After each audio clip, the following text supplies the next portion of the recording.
Hey guys, welcome to the third and final week of RKR. I came into this week with a 1-point lead, and what you're about to see here is the lap that got me pole for the pre-final, a 116.6. It was super cold and windy, so you'll see me having to clear both the inside and outside of my visor through the lap.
So right at the end of qualifying, it started raining on us, and for the medium drivers qualifying, the track was completely wet, but at this point it had stopped raining, but the track was still pretty decently wet. So we were expecting a fully wet race here, and I've never raced in the wet before, so this would be a completely new experience to me. So all I knew coming in was just to not be on the dry line. So anyways, as you can see, starting P1 in 36, and we take the green here. As I go into turn 1, I was worried because I would have to take the dry line here, but it turned out to be not too bad. And then to 2, I decided to go on a wet line here. But as you can see,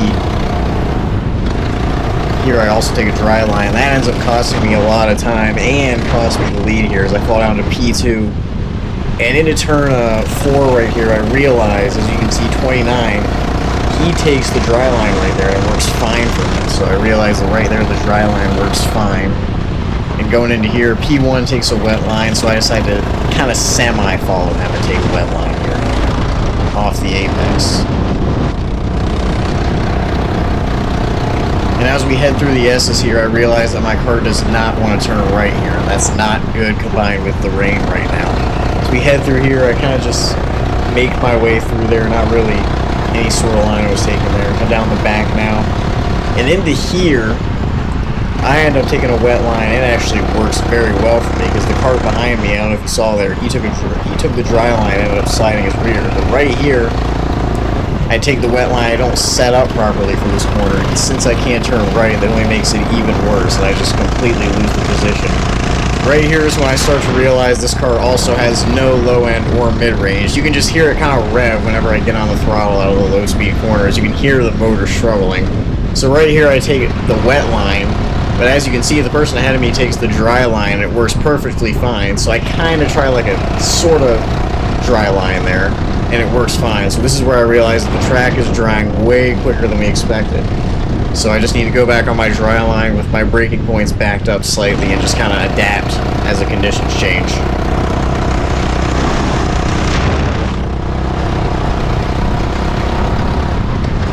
Right there, I realized that the car also likes to jump right under braking because the chassis is bent, which kind of forced me to turn in too early for that corner, but it ended up being fine.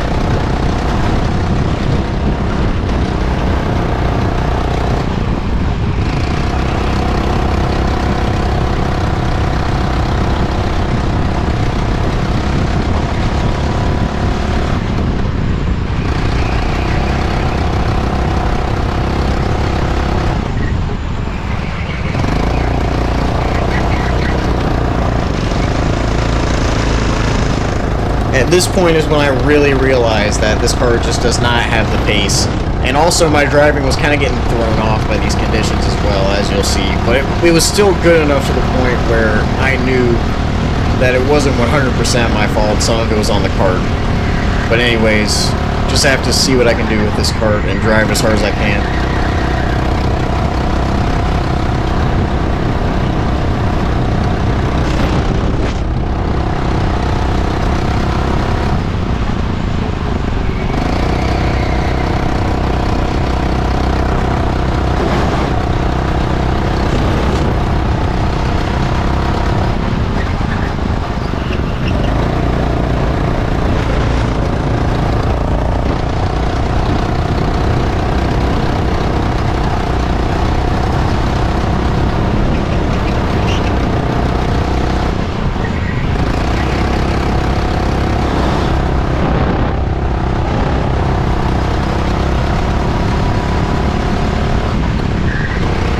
Right here I make a huge mistake and end up falling down to P4 after I got on the throttle too early. And then into the second part of the double hairpin right here, Liam would go for a late move, but a good move at the same time, and that would cause me to fall down to P5.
Right here when I looked back, my brain registered him as alongside for whatever reason, so I just ended up kind of just giving him the space when I really didn't need to. So he goes by and I go down to P6 right here.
So I would take P6 here in the pre-final and be starting P6 for the main here. And my best lap that race was just all the way down in the 78s. And it's not like the track conditions were too terrible because they were running all the way up in the 115s up front. So the way the points ended up, I still had a 1-point lead coming into this race. But my championship rival is starting right next to me. So I knew I would have to be aggressive here on the start. So I get a good jump and I immediately take it 3 wide here, but I'm able to clear on the inside. So that allows me to once again take it 3 wide here, but Liam gets a good run around the outside, so it turns into 2 wide. So already I'm able to go from P6 to P3 by the time we get to turn 3 here. And on the cooldown lap, I found out that while the car has a very good engine, 26, the brakes are very, very locky, as you see right there, so those are going to be extremely hard to deal with.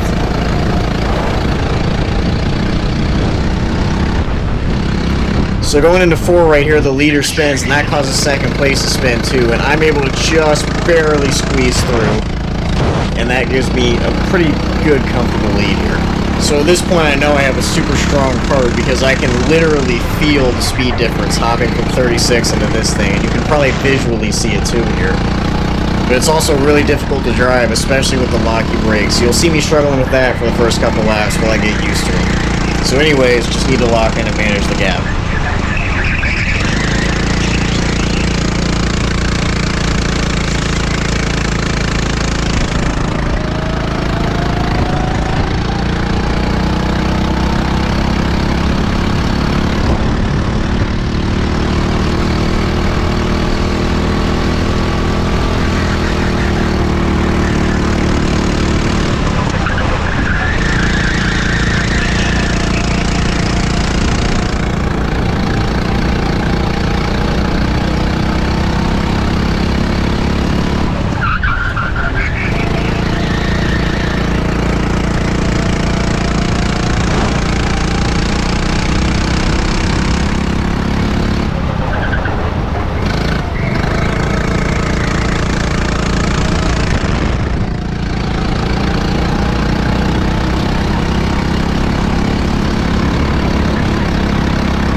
Right there just barely saved it from spinning there. And this is where I told myself that I really needed to clean up my driving and stop over pushing.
right here I crossed the line to take the win and the championship. Overall, it was a really fun season with great racecraft and everyone racing clean and respectfully.